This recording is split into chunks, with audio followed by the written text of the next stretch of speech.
បើ Super Pro ទៀតអស់ stock ហើយនៅសល់3គ្រឿងហ្នឹងបើអាហ្នឹងទៅ3គ្រឿងណាយើងបងប្អូនចង់បាន Super Pro តម្លៃពិសេសហាងពូស្នេហ៍1650ហាងពូសួរបើពូពាក់តម្លៃចំបើហាងខ្លះខូចដាក់តម្លៃថោកណាតែពេលទៅដល់ហាង Super Pro បើឡើងតម្លៃមួយគ្រឿង200ខុសពីការពិត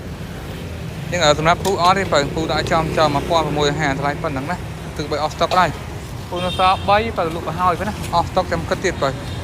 យើងនៅសល់3គ្រឿងគត់ទេបើចង់បានទៅក្នុង Telegram ពូណាថ្ងៃទី12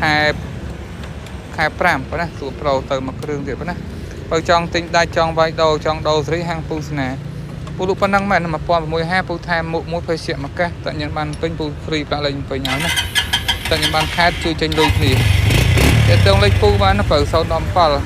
88 37 67 Super Pro បាទប្រើតែលេ Smart TV 2គ្រាប់បាទ